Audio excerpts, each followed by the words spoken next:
مکے میں قحط پڑ گیا. سرکار ابو طالب علیہ السلام نے رسالت مآب سرور انبیاء صلی اللہ علیہ وسلم کو اٹھایا. 4 سال کی ایج ہے یا 6 سال کی ایج ہے, گود میں اٹھایا, اٹھا کے کعبے پہ آتے ہیں, کعبے کے دروازے کے سامنے کھڑے ہوتے ہیں اور کہتے ہیں او مکے والو, یہ میرا بھتیجا اتنے روشن چہرے کا مالک ہے, اس کے چہرے کا وسیلہ دے کے اللہ سے بارش مانگو, اس کعبے کے مالک سے بارش مانگو, ابھی آسمان ٹوٹ کے برس پڑے گا. اب یہاں پہ اگلے شعر کا جملہ سمجھیے گا کہ سرکار ابو طالب علیہ السلام کی نگاہ کس چیز کو دیکھ رہی تھی. 4 سال کی ایج ہے سرکار ختمی مرتبت کی, اور کہہ رہے ہیں کہ یہ میرا بھتیجا یتیموں کی پناہ گاہ ہے, یہ میرا بھتیجا بیواؤں کا آسرا ہے. کون سی ایسی نگاہ تھی جو یہ دیکھ رہی تھی 4 سال کے بچے میں؟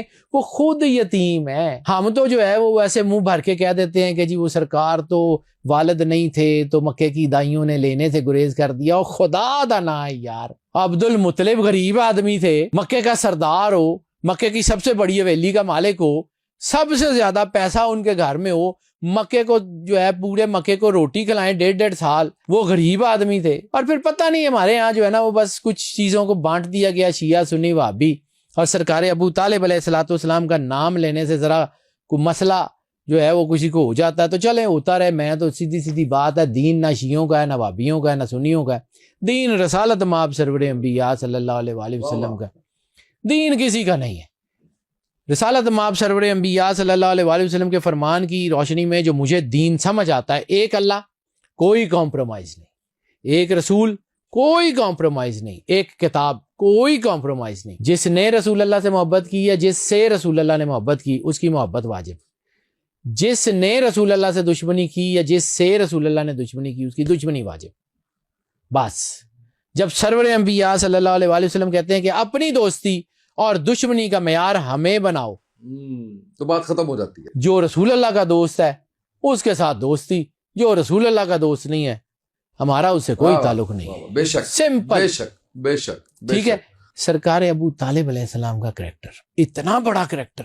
مکے والے آتے تھے نا, آ کے کہتے تھے کہ ابو طالب آپ کا بھتیجا ہمارے بتوں کو برا کہتا ہے, اور کسی تاریخ, کسی سیرت, کسی کتاب میں مسلم غیر مسلم کسی کی یہ دکھا دیں کہ کسی نے یہ کہا ہو کہ ابو طالب یہ تمہارے بتوں کو برا کہتا ہے.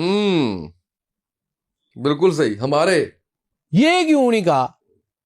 اچھا پھر اس کے بعد ایک اور چیز کہ کائنات کا سب سے بڑا عادل, کائنات کی سب سے بڑی عدل کرنے والی ہستی سرکار ختمی مرتبہ, جب یہ حکم آ گیا کہ سب کے نکاح ختم, کوئی مسلمان مومن عورت کافر کے گھر نہیں رہے گی, تو سرکار فاطمہ بنت اسد سلام اللہ علیہا کا عقد ختم کیوں نہیں ہوا؟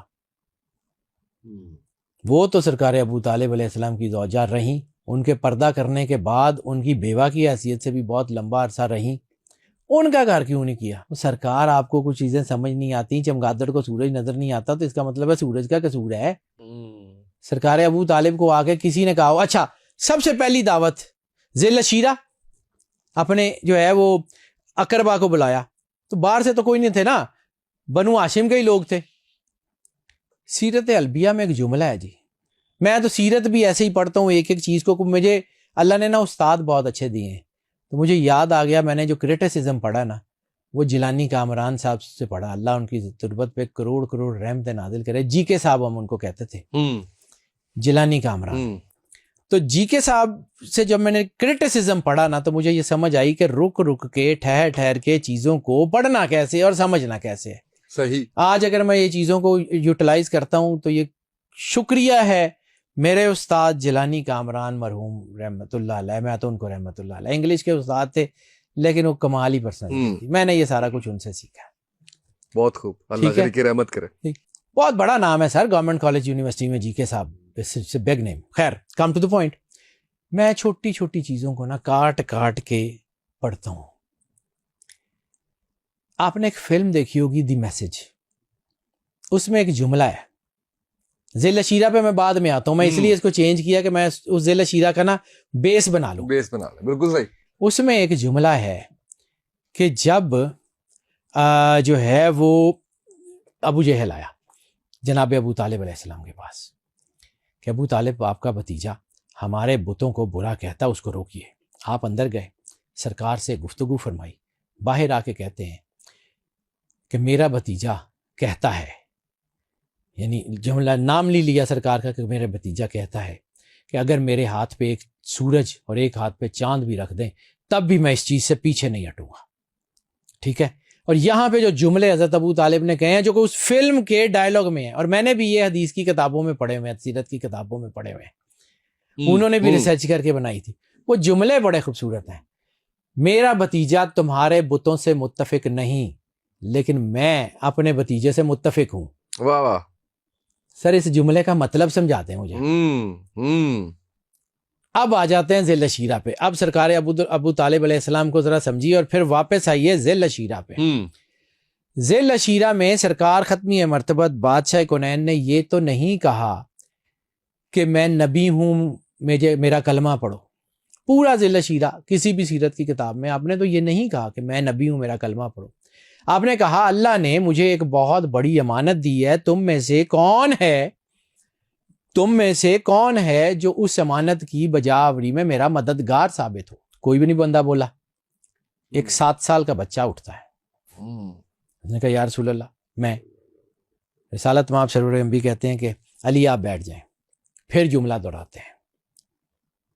پھر مولا کائنات کھڑے ہوتے ہیں, یا رسول اللہ اگرچہ میری ٹانگیں پتلی ہیں, میں کمزور ہوں, لیکن میں آپ کے ساتھ ہوں. رسالت مآب مسکراتے ہیں, کہتے ہیں علی آپ بیٹھ جائیں. تیسری مرتبہ آپ جملہ دہراتے ہیں کہ اللہ نے مجھے امانت دی ہے, تم میں سے کون ہے جو میرا مددگار ہو. اب تیسری مرتبہ جب مولا علی کھڑے ہوتے ہیں تو رسالت مآب مسکرا کے کہتے ہیں یا علی انت وزیری, یا علی آپ میرے وزیر ہیں, فی الدنیا والآخرہ کمثلہ ہی موسیٰ و ہارون, ایسے جیسے موسیٰ کے ساتھ ہارون, سوائے اس کے لا نبی بعدی, کہ میرے بعد کوئی نبی نہیں ہے. آپ میرے بھائی ہیں, آپ میرے وزیر ہیں. اب جب یہ بات کہی رسالت مآب نے تو ابو لہب اٹھتا ہے. ابو لہب بھائی ہے نا, ٹھیک ہے, وہ اٹھتا ہے, اٹھ کے ابو طالب علیہ السلام کی طرف منہ کرتا ہے اور کہتا ہے ابو طالب لو. اب جملے بڑے خوبصورت ہیں, عربی کے نا جملوں کا ترجمہ جو ہے نا وہ بڑا مزیدار ہوتا ہے. ابو طالب لو, اب اپنے بھتیجے کے ساتھ ساتھ اپنے بیٹے کی بھی اطاعت کرو. اپنے بھتیجے کی اطاعت کے ساتھ ساتھ اپنے بیٹے کی بھی اطاعت کرو. 25 سال تک انہوں نے دیکھا ہی تھا نا کہ اطاعت کر رہے تھے سرور انبیاء کی. جناب عباس ابن عبد المطلب, واہ واہ, جناب عباس ابن عبد المطلب جن کی آخری حدیث ہم بڑا رولا ڈالتے ہیں اس کے اوپر, اگر کان میں ہی کہا تھا تو کوئی منجی کے نیچے چھپ کے سن رہا تھا. لوگوں کو کس نے بتایا کہ کان میں یہ بات ہوئی ہے کہ جی کان میں کہا کہ ایمان لے آئے؟ سن کون رہا تھا؟ کیسے پہنچی؟ کس نے بلوٹوتھ لگائی ہوئی تھی؟ کون جو ہے وہ اس کو ٹیپ کر رہا تھا؟